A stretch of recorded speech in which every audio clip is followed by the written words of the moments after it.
We're here today at the Grand Palladium Palace on Bavaro Beach in the Punta Cana area of the Dominican Republic. This resort is in a complex of 5 hotels: TRS, Grand Palladium Palace, Grand Palladium Punta Cana, Grand Palladium Bavaro, and the Royal Suites. We're going to tell you about the rooms, service, food and beverage, and everything else you need to know before you stay. Welcome back to the channel. If you're new here, I'm Max. I'm Marin. And we're Voyager Group.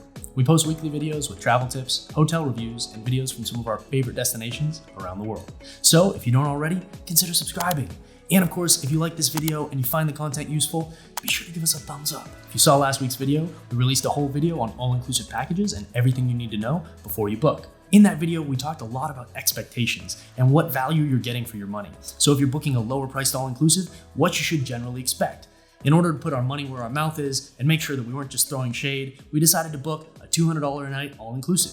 And here we are. We were able to book the highest room type possible for $225 at the Grand Palladium Palace. And this happens to be one of the most requested reviews for our YouTube channel, so we decided why not? While we booked our room for $225, there were a number of rooms that fell under $200 that still had the same all-inclusive package. And that actually wasn't just for the Palace, but also for the other properties around this area, with the exception of TRS. We'll talk a little bit more about TRS and the other properties at the end of the review, so make sure that you stay tuned for those, because we'll tell you what the difference really is between these properties and everything you should know, what you have access to, and whether or not you should be booking one over the other. Now keep in mind, we are here during COVID times. The prices are significantly lower than we've ever seen in the past. So if you are looking at hotel rooms, you might see them 50% more, you might see them double the price of what we booked here today. And lastly, make sure you stay to the end of the review. As we've done with all of our stays during the pandemic, we have our special COVID safety rating. Now let's jump right into our review. Our first category is location. Location, we rate 4.5 stars. Bavaro Beach is located close to Punta Cana. They consider it part of the Punta Cana resort area, and it's a beautiful hotel zone full of hotels with a long stretch of white sand beaches. A lot of the hotels in Punta Cana are located right where we are today, and the beach is beautiful. If you watch some of our other reviews, you'll know that we've stayed on Bavaro Beach before, and it is a beautiful white sand beach here in the Dominican Republic. It's one of the most sought after beaches to come to down here, and where you'll find a lot of the hotels that you're looking at. Interestingly enough, if you are looking at any of the Palladium hotels, they are all located on the same stretch of beach, one next to the other, with the exception of the Royal Suites, which are located off the beach. One thing to keep in mind with the location is that in the summer, this whole area, the entire Caribbean, does suffer from sargassum seaweed, so you will see a lot more seaweed in the summer months than you do in the winter. If you are coming to Bavaro Beach, we do recommend winter as being a really good time. The water is a little colder, but that also keeps out the sargassum seaweed. If you are coming in the summer months, there are other hotels that are significantly more protected from sargassum seaweed than the Bavaro area, and we'll be putting together an entire video that talks a little bit more about that phenomenon and how you should kind of plan around weather and booking and seasonality. If we've made it already, it's linked right up here in the top corner. If we haven't, be sure to just hit that subscribe button, turn on your notifications, and then you'll be one of the first people to know about it. Our second category is lobby and check-in. Lobby and check-in, we rate 4 stars. One of the greatest things about arriving at the property was they did actually direct us to the right lobby. Sometimes when we roll up in our rental car, we just kind of wander around trying to find the right hotel in a complex of many hotels. It was much easier this time. They showed us exactly where to go, and when we pulled up, we were immediately greeted with a welcome drink, which was a little too sweet for my liking, but we were seated in the lobby and awaited our turn for check-in. There were quite a few people in the lobby, and check-in was a little bit on the slow side and somewhat disorganized. By the time that they realized that we'd been sitting there for a while, they quickly handled it, created a new space for us to check in, and we were able to do that without losing much time. Our check-in experience was great from that point on. Marcelo at the front desk took great care of us. He managed our dinner reservations for our entire stay, and overall it was a really nice experience. A quick thing to note, if you have been following us for a while, you know that we're big fans of the AmEx Platinum. We booked this through the AmEx travel portal because we had credit with AmEx, and we were able to shave a little bit of money off the booking on our stay. Thanks to booking through that AmEx portal, it turned out we got these handy little red VIP bracelets, which ultimately gave us the ability to make reservations ahead of time. We'll talk a little bit more about reservations when we get to the service section, so stay tuned, because it's really important. The lobby is the central hub for the hotel, and during our stay, only the lobby bar was open of the other bars on property, so that's mostly where everyone hung out. There's also a cafe there, but in general, it was a really nice place to also catch the sunset. The lobby is open air, lots of seating areas, and a nice atrium in the middle with small fountains and foliage, and in general across the property, there's a lot of beautiful foliage, and it's well developed, because this is a property that's on the older side, and so there's really a lot of nice foliage and really tall palm trees that have grown in, so when you drive up, it does have a really nice look to it. Our third category is rooms. Rooms we rate 3 stars. As I mentioned earlier, we managed to book the highest room type, which at the time was the oceanfront panoramic loft room. There's another room type below us that has a hot tub, but in my opinion, I prefer this room because there is a direct oceanfront view, whereas when you are on the lower floor, you are looking kind of at the hedges or the back of the beach instead. Yeah, keep in mind that if you are booking any of these, really the only ones that have ocean views are gonna be the ones on the second floor closest to the ocean that are gonna be these premium room types. All of the room types at this hotel are definitely on the older side. Things don't quite work like they should. For example, the closet doors were really an effort to open, and so is the bathroom. Some of the things just need a little bit of love. Which goes to say with anything on the ocean, it's gonna have a little bit more wear and tear, but in particular, I think that this room's a little bit on the dated side. Whilst it does have a lot of open space and really a lot of potential, I think the photos on the website, for once, actually made the hotel room look a lot nicer than it is. The photos were really well done and well colored, and at the end of the day, when you come in here, I think that there was a lot of extra lighting that was added in those photos, because ultimately, if you look at the interior of the room, there's not a lot of lighting. The lighting is very dark, and the lighting that they do have tends to be on the bluer, more LED side. I'd like to see them add more lighting in this room and really think about the tones of the accent lighting to brighten up the room, but also just unify the entire look. The room does also have a mini bar that is complimentary. They have beer, soda, and water. I have noticed in a number of TripAdvisor reviews, people complain about not having enough water. That was easily resolved by calling the front desk, and they brought a number of waters to our room. So it's definitely something I would recommend if 2 bottles is not enough. However, I do appreciate that they had really large bottles of water that they offered, unlike a lot of the hotels we've been to where they give you a couple of small bottles. Our fourth category is service. Service, we rate 4 stars. Service overall has been really wonderful, far better than a lot of the hotels that we've stayed at on this beach. To be honest, we were really surprised. We've stayed at a lot of hotels in the Bavaro Punta Cana area, and in general, service is one of those things that's a little bit iffy. Dominican people are amazing, and for the most part, they're really, really nice people, and so they always try to go above and beyond to be nice, but sometimes there is a little bit of a jaded factor in a lot of these tourist communities where you just don't really have the best service. In general, though, we found that the staff was really positive, really attentive, and we saw them working from sunup to sundown. The same people that we saw at dinner the night before were the people at breakfast the next morning. So they're incredibly hardworking and for the most part, really well trained. Overall, I'd say they did an exceptional job, particularly in the restaurants. The service is fast, it's efficient, and they are always there with more alcohol. One thing to note too is we didn't really have any rude encounters or any issues with staff, which to be honest, pretty much happens at every hotel experience we've ever had. A lot of women have reached out asking about hotels in the Punta Cana area and if I feel safe at them, and I can honestly say I feel very safe here. I've walked alone multiple times and felt totally comfortable doing so. One thing to note about that is this hotel is on a public beach, however, so if you are concerned about leaving your valuables on the beach, this is not a place that I would do that. Bavaro Beach does have a lot of public street vendors, has complete public access, and so it's very easy for just about anybody to walk up onto the beach. Now, once you're in the property, I'd say it's a little bit different. If you're hanging out by the pool, for the most part, everything seemed very safe, and there was nothing that indicated from us, from either our experience or the reviews we've read, that indicated otherwise. The one thing I'll note about service is that they do have something called the Travel Club here. It's like an ownership group, so they do try and sell you a timeshare, and those people can be quite aggressive. Every time you walk through the lobby, you don't want to be rude, but you really can't help it because after a while, it just gets so annoying. Yeah, in general, despite the really good service experiences we had, the reason we chose to go with 4 stars was because the service lacked a little bit of refinement, but also because anybody that was trying to upsell you on anything here, whether it was the timeshares, the activities, the massages, was really pretty aggressive, and you often had to tell them multiple times that you weren't interested before they went away.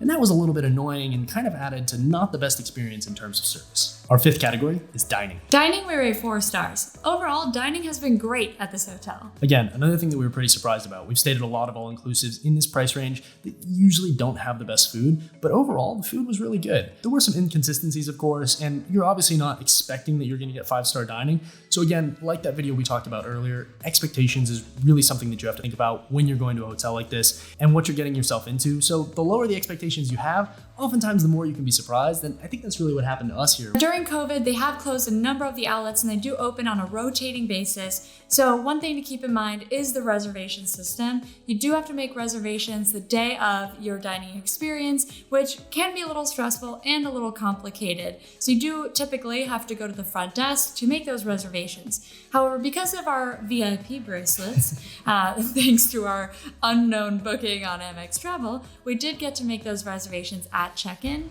That VIP bracelet is typically given to people people have stayed at the property over 10 times, or as they say, at the discretion of management. So I can't really guarantee who's going to get one or not, but do keep in mind that the morning of the day you'd like to go out to dinner, you do have to go to the front desk to make a dinner reservation. When we later inquired as to why we got these bracelets, the answer that was given was because we booked through Expedia. Now, as we mentioned before, we booked through Amex, but if you book through Amex, Chase, or really any other credit card platform, the back end is actually Expedia, and that's how the booking usually shows up to the hotel. One thing that this hotel mentioned was that they're prioritizing Expedia bookings because that's one of the areas that they're getting a lot of new interest from, and people are finding out about the hotel. And so it is possible that if you book through one of those platforms or directly through Expedia, it is possible that you get one of these bracelets. Again, no guarantees on that. In general, the dining has been excellent. The first night we went to La Adelita, which hosted inside Poseidon Restaurant, which is actually a rotating restaurant that does also typically have a buffet in normal times. The Mexican food was great. The one thing there was that you cannot order a cocktail, so no margaritas with your Mexican food,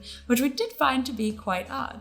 Yeah, it seemed like that was the only restaurant on property, at least of the ones that we went to, that was the case. Beer and wine only and no cocktails. However, all the other restaurants you were able to order a cocktail, so it could just be that that restaurant didn't have a bar. We also had a chance to try the hibachi, which is at Sakura Restaurant. Sakura Restaurant was excellent. We did have a hibachi experience where they did, thanks to COVID, seat us separately from others around one table, and our chef was a blast. While the hibachi was a lot of fun, it wasn't the best hibachi that we'd ever been to, and one thing to keep in mind for those of you that are looking for the flame-throwing experience of hibachi, if you are coming here during COVID and are paired with other groups, they seat you in the outer hibachi area, which they actually can't do the flames in, so unless you're coming as part of a bigger group of, I'd say, probably 6 to 8 people, you won't be able to be seated on one of the interior hibachi rooms, which is where they actually are able to have a little bit more flame action and some of the more exciting parts of hibachi. The Indian restaurant was awesome. I would consider the interior more Moroccan or Turkish style, but the food itself was Indian, and personally, the appetizers were my absolute favorite. Yeah, again, we were pretty surprised. We didn't have very high expectations for how the Indian food would be, but it was very good. It exceeded our expectations on pretty much everything, and one thing in general across all of the restaurants was that the portions were really well done. They were small, they were delicately presented, and they had a little bit of an elegance to them, and that was a really nice thing to see because oftentimes at lower priced all-inclusives, you'll find that you're just kind of getting a lot of food and a lot of stuff put on your plate, and that's kind of, I guess, one of the benefits, but also kind of detracts from good dining. The last thing we'll mention about dining is the breakfast is served in a large buffet setting. To be honest, I was a little bit nervous at first during COVID because you do serve yourself, however, they give you a glove, so you do have to go around with your mask and a glove. My one recommendation is probably to avoid the juice stand because that is as close as people's faces get to the juice in the entire buffet. Our sixth category is facilities. Facilities, we rate 4 stars. The interesting thing about this property is that there's kind of 2 sides. There's a brand new section with new restaurants like Sakura, this buffet, and some of the other areas. And then there's the really old side where the pools are, where the buildings are. So it looks like they're kind of in the middle of a renovation. For the most part, all the facilities here are shared facilities between the 5 different properties. And so depending on which property you're on, you have access to mostly all of the other facilities on property. If you are staying at TRS, you have access to the most things. If you're staying at the Palace, you have access to probably the second most things, and it kind of tiers down from there in terms of what accesses you have. But you are able to go to and from other properties when they are open, and that's something we'll talk about once we get to the end of this review. Overall, the facilities were plentiful. There are a number of pools. They have a massive long beach between all of these hotels. There are beach bars. They have pool service. The only thing they're missing is waiter service on the beach. The spa is shared across all of the hotels, and the spa honestly looks beautiful. I kind of wish I had tried it. We didn't get to go into the fitness center or the spa, but the fitness center looked really nice, and so if it is something that you're looking for, I would say that this is probably on the better side of some of the places we've been. One thing to keep in mind is that most of the activities here are paid. While there may be some that are free, for the most part, you do have paid and upgraded activities, and you can find most of those on their website. Although, if you can't find all of them, make sure to just reach out to the hotel directly. Our 7th and final category is style. Style, we rate 3 stars. Kind of like with the facilities, there are a number of things that have been updated over time, and then there's a lot of things that haven't. And one of those things is the rooms. The rooms are definitely on the older side and just lacking general modern clean style. In general, it kind of feels like throughout this hotel that Different style choices have been made by different people over time. One thing that was really nice was all of the glassware, whether it was the bars or the restaurants, they had really nice glassware. Tall, big wine glasses that were fairly thin. They had really nice water cups that were different from restaurant to restaurant. So a lot of the buying that is happening now, I think, is kind of part of renovations, is starting to upgrade the style. But overall, I think this property really needs a major renovation. With that said, that is something that we think is happening because many of the surrounding properties that we mentioned are actually closed right now, and it appears that they are undergoing the beginnings of a renovation. Now, whether or not that's a full renovation or a partial renovation, it's hard to tell, but we're hoping for the former. Overall, we rate this property 3.8 stars. We are absolutely surprised at what a great experience that we've had on property. The food has been great, the service has been great, and I would absolutely recommend this, particularly if you can get it in that right around $200 price range. Though the facilities and the rooms are a little bit dated, they've been a little bit worn, the things that really matter when you have a nice stay, which usually come down to dining and service, and of course having a good night's sleep, really ended up being pretty nice here. And so I think for a hotel that's typically in that 4-star range, I think this hotel really met our expectations. Now, as promised, there are 5 properties that are included in this complex, and we promised that we'd tell you exactly what was going on and what the difference was between them. In fact, we'd done quite a bit of research before we came here to figure out exactly where we should stay, and one thing that kind of took us out of left field was the TRS property. We didn't actually know or understand that TRS property in this particular location is actually all-inclusive, versus another TRS property in the Punta Cana area that is not all-inclusive. So make sure you don't get those two confused. As we mentioned, there are 5 hotels within this complex, and they're all connected, so you can walk around all of them, even though you technically have access to different amenities depending on the hotel. The only one that's really outstanding is that TRS property. They are allowed to access all the amenities at all of the properties, but we cannot access their amenities. TRS does have a higher price tag. At this time, it was about $50 more, and in high season times, I can imagine it goes up from there, but it is also adults only. So I'm assuming that one of the reasons that we cannot access their property, besides the higher price tag, is because it is adults only. TRS is also the hotel that does allow topless bathing, as we saw a number of people enjoying the sunshine. The other property that looks really nice here is the Grand Palladium Punta Cana. Now, again, all of these properties are directly next to each other. So whilst they are called the Grand Palladium Punta Cana and the Grand Palladium Bavaro and the Grand Palladium Palace, they're all directly next to each other. The Grand Palladium Punta Cana is not actually in Punta Cana. It's right here on this beach in between the Grand Palladium Palace and the Grand Palladium Bavaro. The Grand Palladium Punta Cana appeared to be the newest looking one of the bunch. The pool looked nicely renovated. The buildings all appeared to be facing the ocean. So I think if you're looking to get an ocean view, you're significantly more likely to book one of those rooms on the higher floors that has an ocean view. And the swim-up suites looked really nice. In general, the property that was the least appealing, but also looked the most closed, was the Grand Palladium Bavaro. That property has a little bit more of a Caribbean, almost Pirates of the Caribbean Epcot type feeling to it. It has a design to it, which part of it looked pretty cool, but again, there were also some parts that looked pretty dated. However, we did notice that that was the one property that looked to be the most closed of all of them, as in they didn't have any guests and had a completely closed down lobby and pool area, so we expect that that's the next one that's going to reopen with a little bit more of a revamp. The last property is the Royal Suites. They are located off the beach behind the palace property, and they do have a number of little swim-up rooms, and they are more suite style. That is completely closed at this time, so we did not have a chance to check it out. If you are one of the earlier viewers of this video and we're still during approximately the same time, I would definitely call the hotel ahead of time to check what is actually open, because we did notice that you were able to book pretty much all of the different properties, despite once we actually got here realizing that they were pretty much all closed except for the Palace and the TRS property. While the Punta Cana one was still open and we could tell that rooms were occupied, the majority of the things on property were closed, and so most of those people, the only access that they had to facilities and restaurants were going to be on this property, and so they had to come over here. There was one of the pools that was open in the big family area that was part of the Punta Cana property that was still open, which also had a bar, but all of their restaurants were closed and pretty much everything else. And so in the evening and for breakfast and other meals, they all had to come over to the Palace in order to eat here. We also saw that from TRS a lot too, that a lot of the TRS guests were spending most of their time here on property. So what that kind of seems to indicate is that a lot of the restaurants are also closed on the TRS side. It's something that if you are booking and you are interested in one of those properties, that I would just call and confirm. In general, after this stay, I would probably say that the properties that we like the most are both the TRS property and the Punta Cana property, as those seem to be the newest ones and the ones that they were probably putting the most effort into. They had really nice buildings and nice finishings, and I think that those will be the nicest properties. And finally, to wrap things up, our COVID safety rating. COVID safety rating, we rate 4 stars. The hotel overall has done a great job with their COVID safety precautions. Masks are also required on the property, in the restaurants and the public areas, and we did see a number of staff tell guests who weren't wearing masks to put them on. All the COVID safety precautions that they took seemed to be well executed, and for the most part, they were well enforced. They were also given masks at check-in, as well as taking our temperature, and they also informed us that every single booking that they have comes with an automatic insurance included that if you were to get COVID during your stay, you would be able to quarantine at the hotel